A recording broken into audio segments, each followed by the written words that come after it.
Exile, according to the Vulpine High Council, was meant to be humiliating.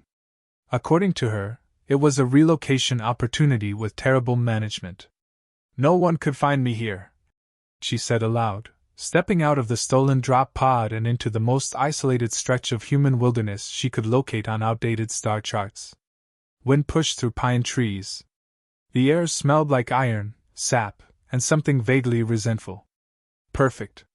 Earth's old mining sector had been abandoned decades ago after humans decided digging holes in frozen rock for marginal profit was bad for morale. The automated rigs were dead. The satellites had fallen silent. Even the last data relay had been stripped for parts and turned into what her scans identified as a barbecue smoker. Primitive. She adjusted the collar of her exile cloak, the fabric shimmering faintly before powering down to dull brown. Her fur, silver at the tips, ember red beneath, blended easily with the forest floor. She was Vulpine, strategist class, former advisor to the 7th Coalition Fleet. Former. Banished. Technically, she'd been removed for destabilizing political cohesion. She preferred telling the truth too attractively. The counselors had disliked her habit of leaning too close during negotiations. Apparently, when she purred strategic suggestions about planetary takeovers, diplomats signed things they later regretted. Their weakness was not her fault. Still, exile was exile. And Earth, this forgotten human mining world, was the safest statistical option.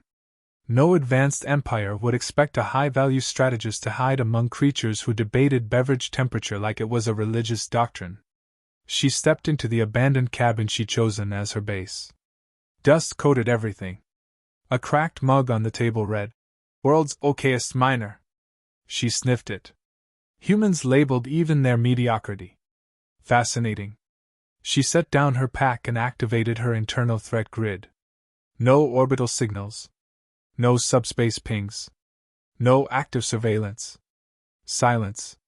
She smiled, tail flicking once behind her. No one could find me here. Find her. Locate her body in the forest. Trace her political trail. Understand her value. The council had never truly found her either. They had used her mind, admired her victories, then recoiled when she outmaneuvered them in public debate. Banished wasn't just a legal term. It was social evaporation. She began fortifying the cabin, stripping old wiring, reinforcing walls with scrap metal, positioning analog traps around the perimeter. She refused to use digital systems. Humans were notorious for leaking their entire existence online because someone offered them a coupon. She would not be so careless. By dusk, she had a generator running and a water filtration unit assembled from mining debris. She located a human survival manual under the bed. How to live off the grid. She opened it. Step 1. Don't panic. She closed it. Humans required instructions for emotional stability. That alone made this planet secure. Outside, the forest deepened into blue shadow. Somewhere in the distance, a mechanical hum briefly stirred, then vanished. She froze. Internal sensors swept again. Nothing. Probably wind. Probably old machinery shifting. Probably nothing at all. She resumed organizing supplies. Food would not be a problem. The nearby settlement, if it could be called that, was small. Fewer than 200 humans clustered near a frozen lake, stubbornly existing in what she could only classify as spite. They farmed inefficiently. They fished obsessively. They argued loudly. She had observed them from orbit before descending. 2 males had nearly come to physical blows over something called pineapple on bread. With heated conviction. These were not apex strategists. These were emotionally combustible mammals with culinary trust issues. Perfect camouflage. She lit the cabin's small furnace and stretched across the worn couch. The wood creaked under her weight. Her tail draped over the edge, flicking lazily. She imagined the High Council scanning distant sectors for her signature. Let them. She had erased every official marker. Destroyed her implants. Altered her biofrequency to mimic background radiation. She was invisible. The wind shifted again. Another faint mechanical hum. Longer this time. She stood, ears twitching. The sound stopped. Her gaze drifted to the window. Nothing but trees. No heat signatures. No movement. Her pride reasserted itself. Paranoia was for the guilty. She was not guilty. She was inconvenient. There was a difference. She began cataloging the humans' behavioral logs she had recorded earlier. One pair had performed what she believed was a mating display involving sarcastic insults and shared beverages. Another had shouted, "You up?" into a communication device at midnight. Was that a hunting signal? A dominance test? Or an inefficient reproductive invitation? Humans were unclear. She admired that, slightly.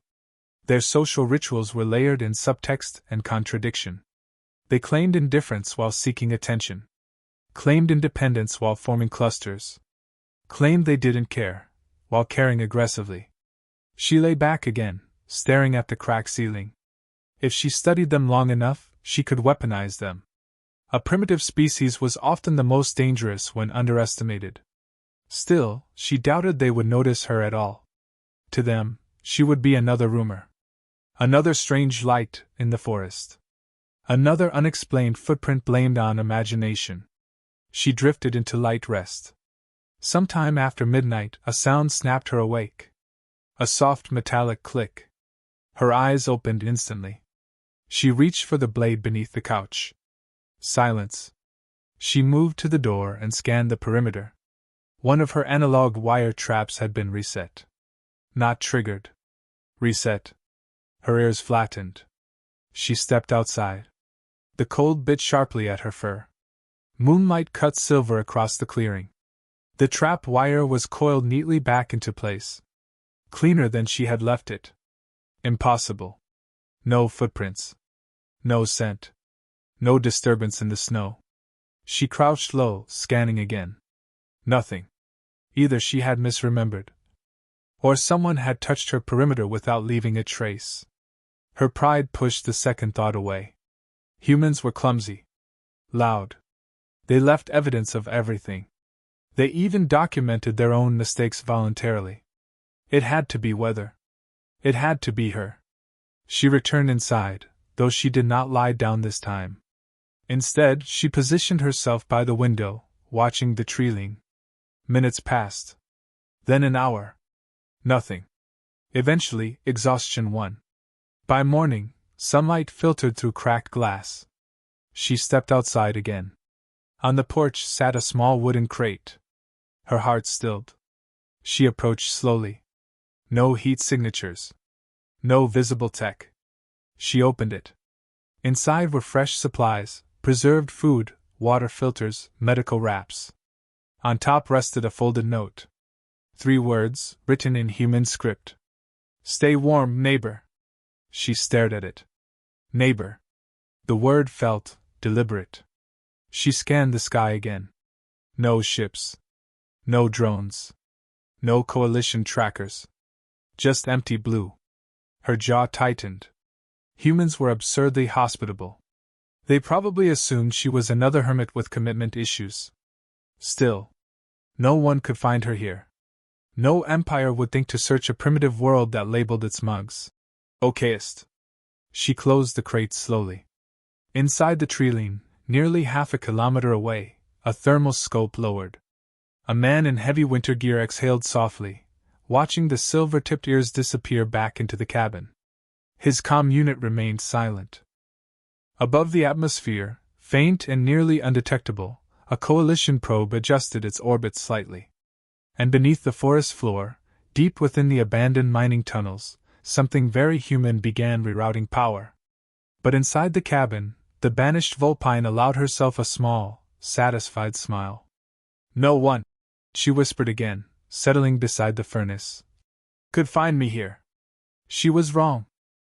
By the third day, she had decided humans were either dangerously stupid or strategically theatrical. There was no middle ground. The crate had not been a coincidence. Nor had the reset trap wire. Someone was aware of her presence, yet no confrontation came. No armed squad. No interrogation. Just quiet adjustments to her survival. It was insulting. She moved through the forest at dawn, cloak blending into bark and frost. The nearby settlement stirred awake with the subtlety of a malfunctioning engine.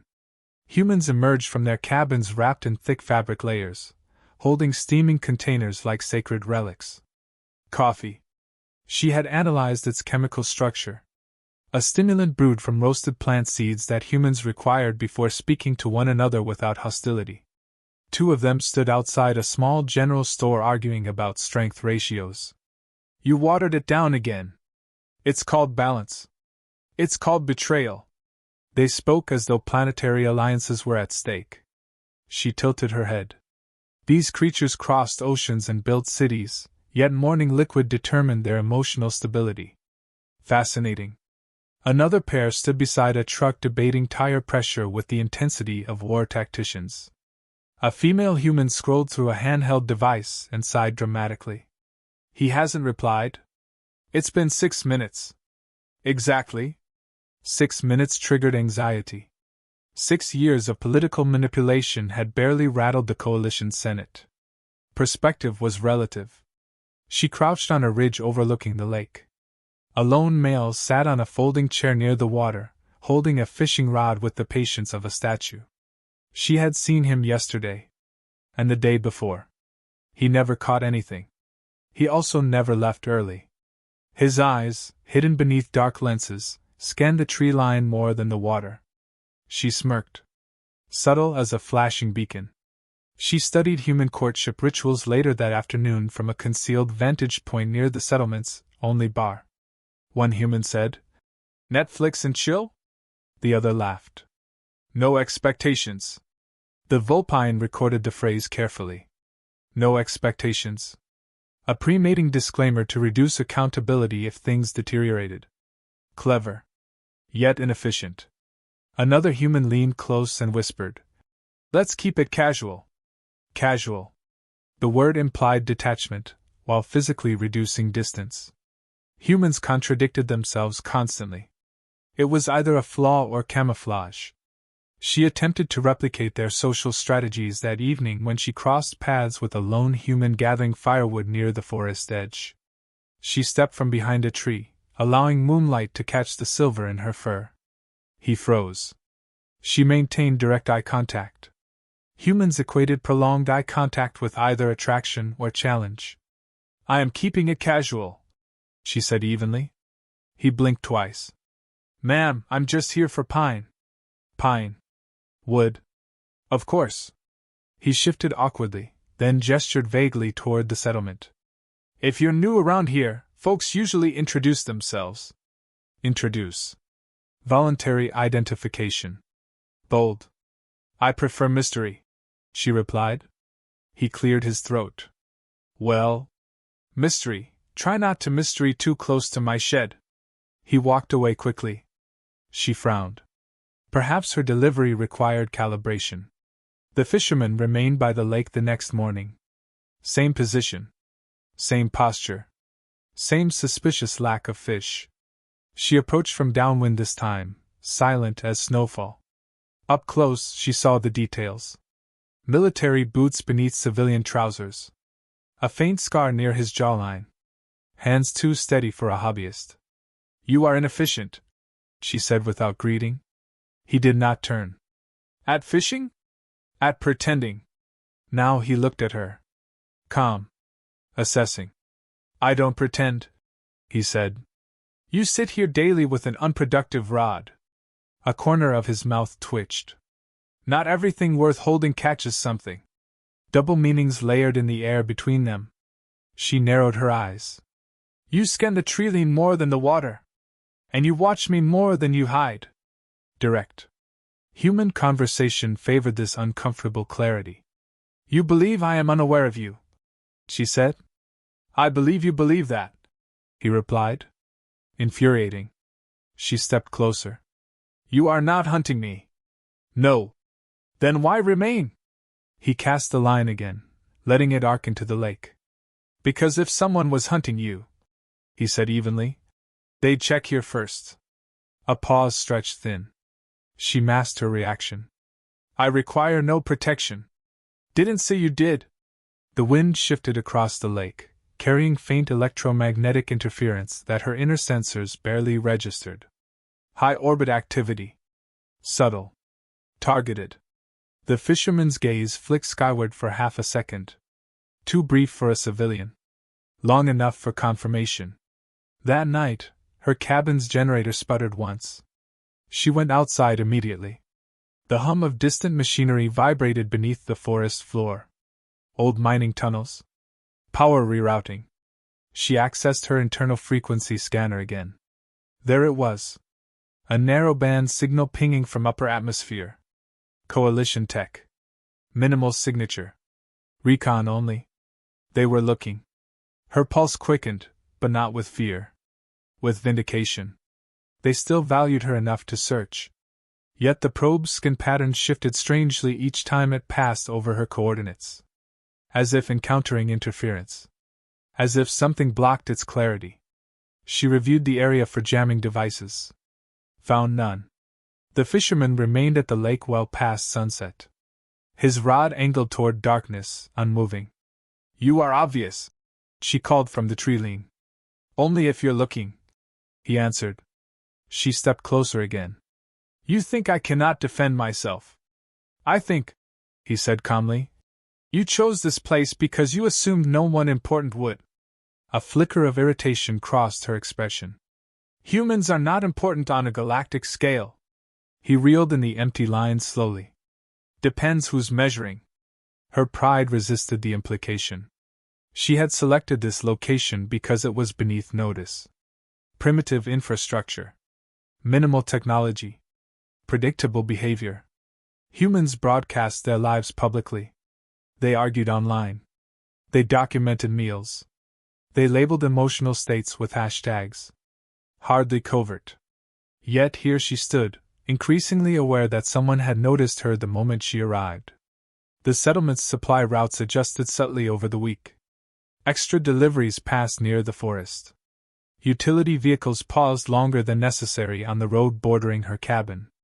Once she returned from hunting to find her firewood stacked more neatly than she remembered leaving it. The fisherman's chair remained in position each dawn. Always facing the lake.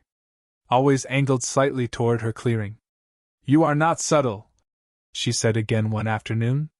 He shrugged lightly. Subtle's overrated. She crossed her arms. If you were hunting me, you would have struck. If I was hunting you, he replied, meeting her gaze fully now, you wouldn't see me. The words settled heavily. Not flirtation. Not threat. Statement. She studied him differently then. Not as prey. Not as obstacle. But as variable. Her sensors pinged again, stronger this time. Orbital scan intensifying.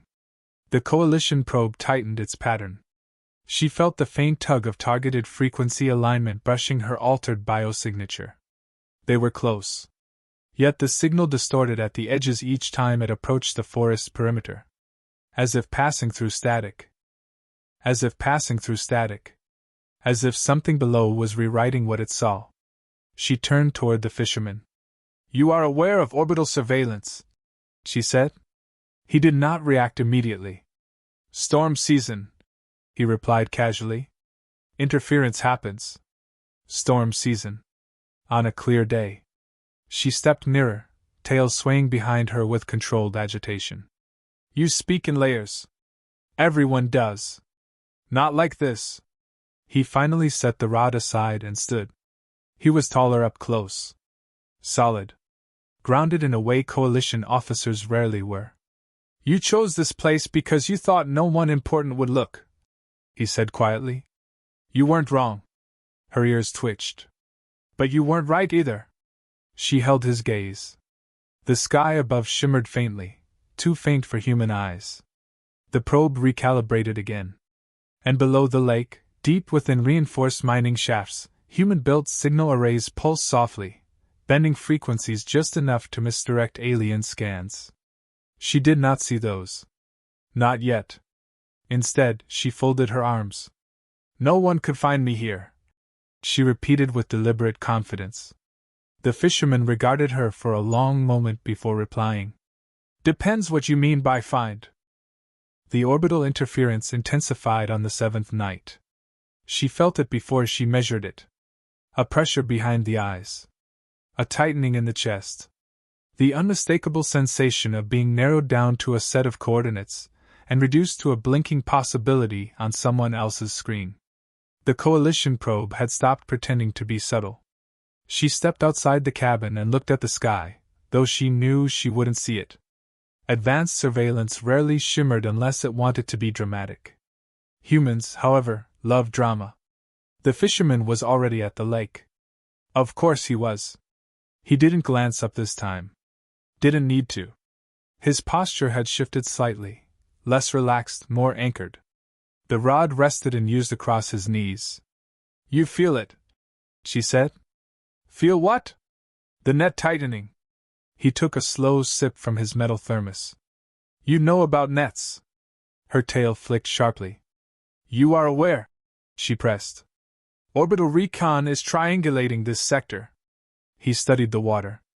Storm season, he said again. There are no storms. Not the weather kind. Infuriating creature. She stepped closer, boots crunching frost along the shore. They are searching for me. A beat of silence. Yeah, he said. No denial. No surprise. Just confirmation. Her pulse quickened, not with fear, but with something more complex. Validation. They will not stop, she continued. I was not banished quietly.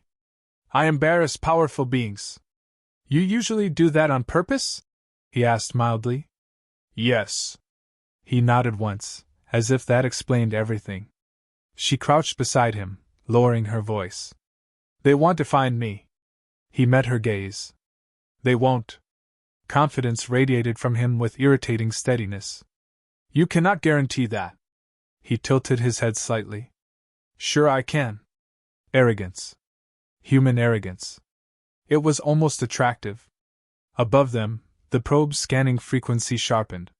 She felt the edge of it graze her altered signature before slipping sideways, redirected. Again. And again. She had calibrated her biological masking herself.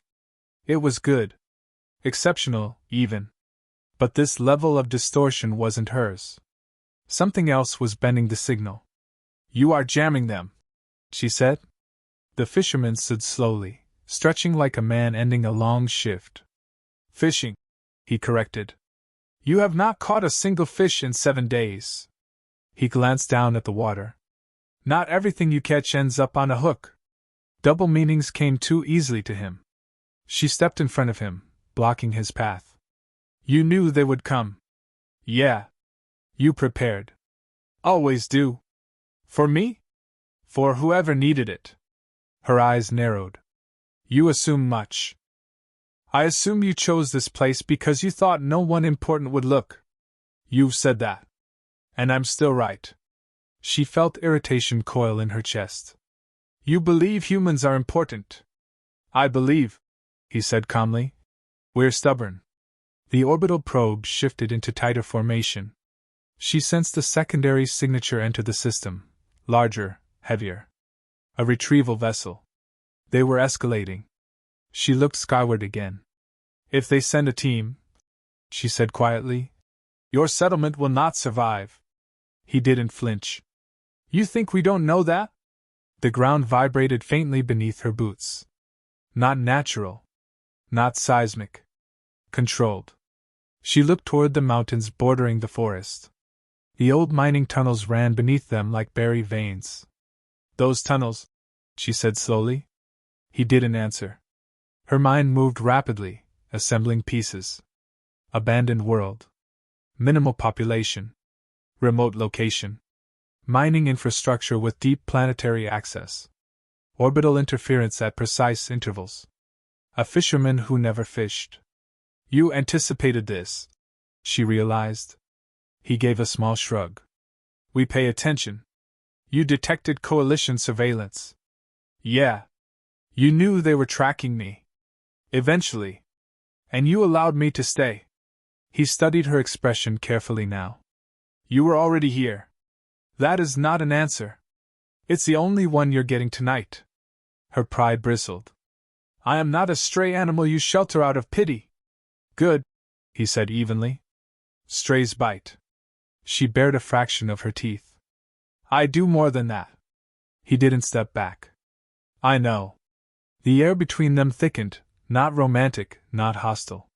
Something sharper. Recognition. The secondary vessel entered low orbit. She felt its gravity tugging against the planet's magnetic field. They will deploy ground scouts, she said. Maybe. You speak as if this is sport. He folded his arms. No, he said. This is timing. The ground tremor deepened briefly, then stabilized. Far beneath them, automated defense systems, human-built, human-hidden, completed their activation cycles inside reinforced shafts carved decades ago for profit and now repurposed for something far more strategic. She hadn't scanned underground. She had assumed abandoned meant useless. Her mistake. You turned a mining colony into a shield, she said. We turned it into options. You are using me. He didn't deny it. You're high value to someone, he replied. That makes you useful? I am not bait. His expression hardened slightly. You're alive. The distinction landed heavily. Above them, the coalition probe attempted a direct frequency lock. The interference grid surged. She felt it, like static flooding her senses. The lock failed. The probe adjusted. Failed again. They're frustrated, she observed. Good. The retrieval vessel began powering descent thrusters. She could feel the shift in atmospheric pressure. They will send troops, she said. Elite. Probably. They will not underestimate humans. Hope not. She stepped closer to him again, searching his face for fear. Found none. You are prepared to fight a fleet for me? He met her eyes steadily. For what you represent. And what is that? A message. Her ears tilted forward slightly. What message? That if you come looking, he said quietly, you'd better be ready to be found. The double meaning struck cleanly. Find her. Find humanity. Find resistance. The retrieval vessel dipped lower. Then hesitated. Orbital telemetry scrambled. False heat signatures flared across distant continents. Decoy biopatterns mimicking her species ignited briefly, then vanished. The coalition vessel recalculated. And recalculated again. You're feeding them ghosts, she said, impressed despite herself. Gives them something to chase. They will realize the deception. Eventually. And then? Then they'll have wasted time. Time. In galactic strategy, time was leverage. She had used that principle countless times. But never like this. Never with herself at the center. You built this before I arrived, she said slowly. He didn't answer directly. We've had practice, he said instead. The implication was clear. She wasn't the first hunted thing to pass through human territory. The retrieval vessel's descent stalled entirely. Orbital engines flared uncertainly. Her internal sensors showed Coalition Command attempting remote override. Blocked. Jam-resistant channels disrupted by precisely tuned ground arrays. You hid weapons and infrastructure, she murmured. He looked almost amused. We hid infrastructure and weapons. She stared at him. You let me believe I was alone. You wanted to. And you let me. He nodded once. You needed that. A flicker of something unfamiliar moved through her chest. No one had ever allowed her pride to remain intact while quietly compensating for it. Her exile had been loud and humiliating. This protection was silent and almost respectful. The retrieval vessel pulled slightly upward, aborting immediate deployment. They were reassessing. They're pulling back, she said. For now. They will report failure. Yeah. They will escalate. Probably. She folded her arms again, though less defensively this time. You are playing a long game. He glanced toward the dark water. We don't do short ones. She looked at the settlement lights flickering in the distance. Primitive. Argumentative. Emotionally unstable over beverages. And yet, they had seen her drop pod enter atmosphere. Tracked the coalition probe. Activated subterranean arrays without announcing a single alarm. Not to capture her. To shield her. You could have traded me, she said quietly. Sure. For leverage. Yeah. For alliances. Probably. Why didn't you? He considered her for a long moment before answering. You look tired. The simplicity of it unsettled her more than any tactical revelation. She turned back toward the sky. The coalition vessel completed its slow retreat into higher orbit, forced to widen its search grid across the hemisphere. They did not find me, she said softly. No, he replied. But someone did. He didn't respond. He didn't need to. The ground beneath them hummed faintly as systems powered down to standby mode. Invisible again. Hidden in plain sight. She had chosen this world because she believed no one important would search here. She was beginning to understand her error. No one could find me here, she repeated, but the words no longer carried certainty. This time, they sounded like a question. And somewhere beneath the lake, inside reinforced tunnels carved for profit and repurposed for protection, human operators monitored the widening coalition retreat with patient satisfaction. The net had not closed. It had only tightened. And she was standing precisely where they wanted her.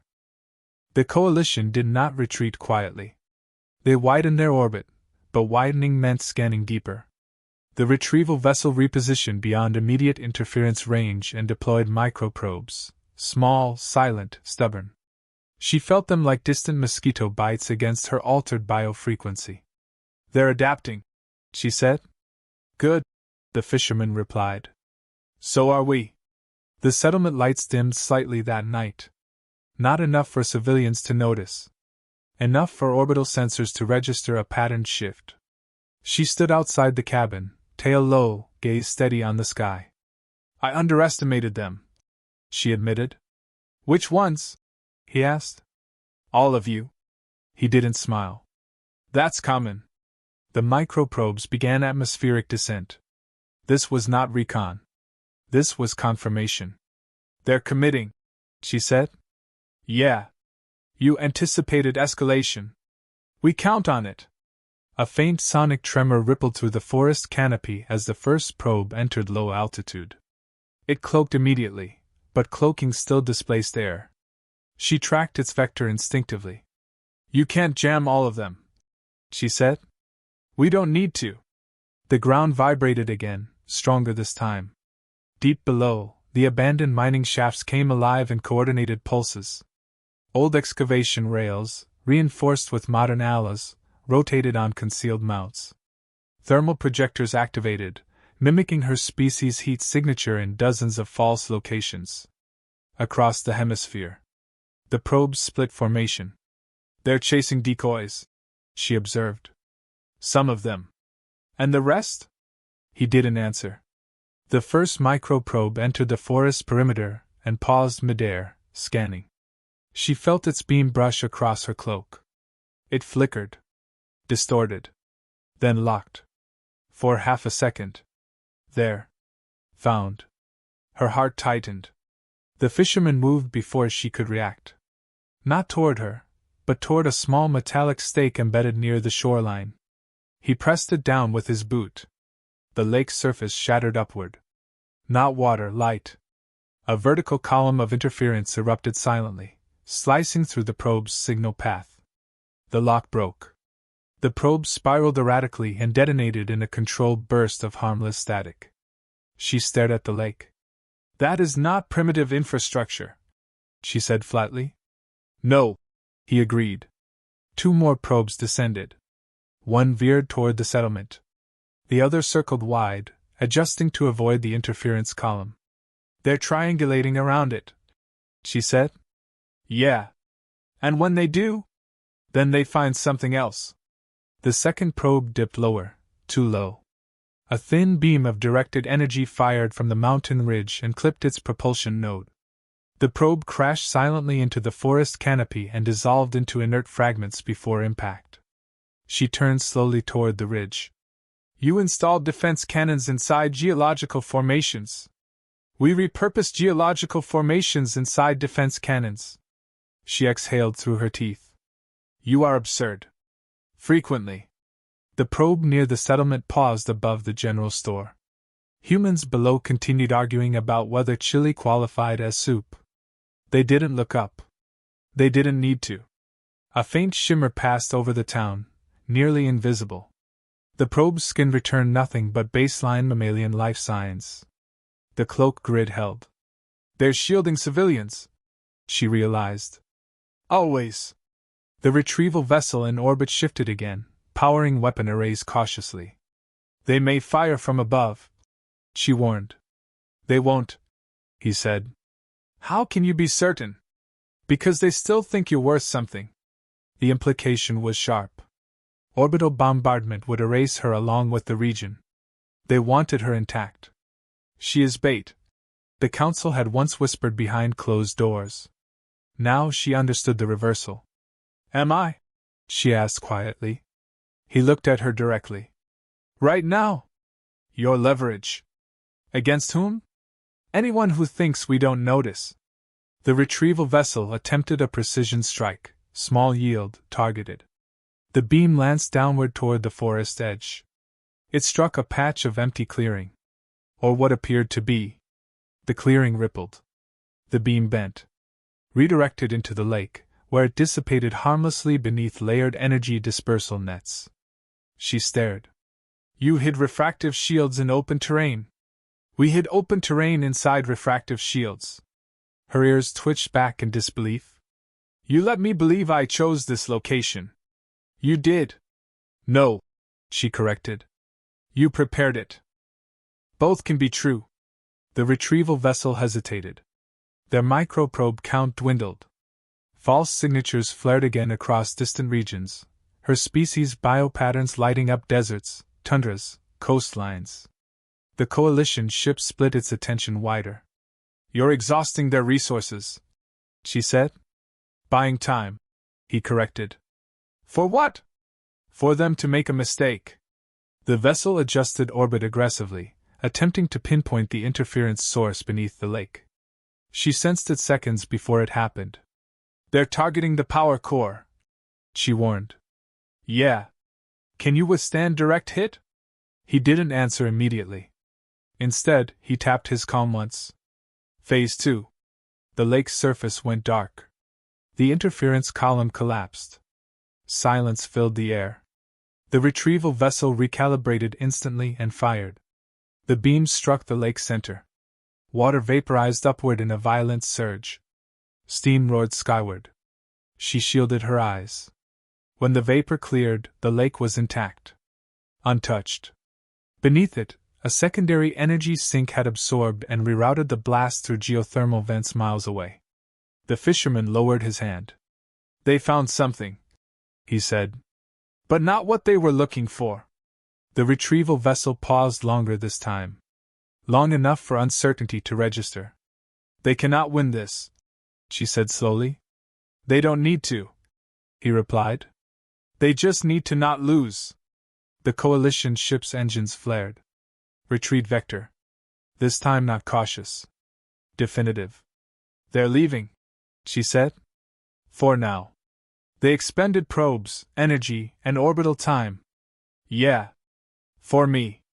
For what chasing you represented. She turned to him fully. You used me to draw them into a controlled engagement zone.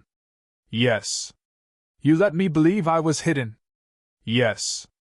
You protected me while pretending not to. He didn't deny it.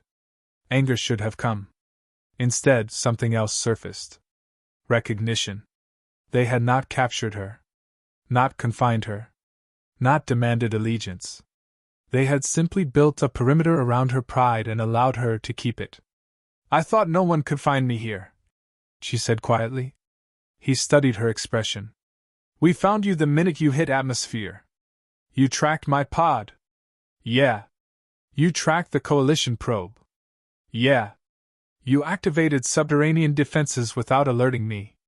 Yeah. You let me think I was alone. He paused. You needed to believe that. Her tail stilled. Why? Because if you thought we were protecting you, he said calmly, you would have left. She did not argue. He was correct. She would have rejected visible protection out of pride. So you played ignorant, she said. We played patient. You turned this world into a trap. We turned it into a message. For them. For everyone. She watched the retrieval vessel disappear beyond the horizon. The sky felt wider now. Quieter. You risked civilian lives. He nodded. Yeah. For someone not your own. He looked at the settlement lights again. You're here. A simple statement. Possession not of ownership, but of responsibility. She let the silence stretch. For what it's worth, she said finally, the coalition will reassess. They will report that this sector is defended beyond projected capacity. Good. They will categorize humanity as strategically inconvenient. Been called worse. They will not underestimate you again. That's fine. She studied him closely. You argue about toppings, she said. Yeah. You require instructions to regulate caffeine. Accurate. You engage in mating rituals disguised as casual indifference. Allegedly. And yet, she continued, you orchestrate multi-layer planetary defense grids beneath frozen lakes without telling anyone. He shrugged slightly. We multitask. A faint laugh escaped her before she could stop it. You are infuriating. Frequently.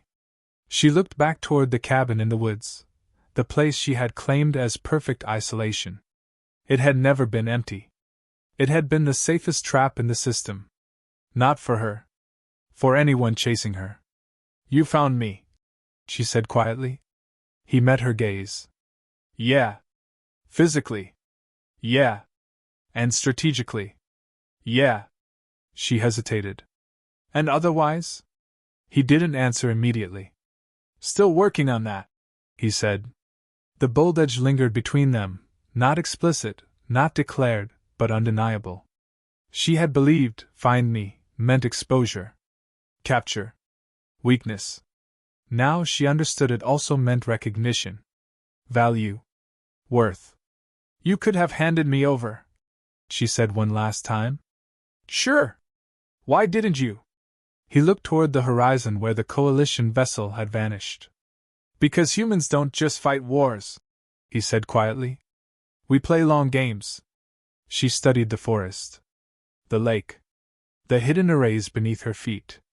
The settlement that argued about chilly classification while shielding an alien strategist from a galactic power. I thought I was hiding, she admitted. You were, he replied. From them. Yeah. But not from you. No. The night settled around them, calm and ordinary. Primitive. Safe. For now. No one could find me here. The banished Vulpine had believed. She was wrong. Humans had found her long before the coalition ever tried. And they had decided she was worth keeping.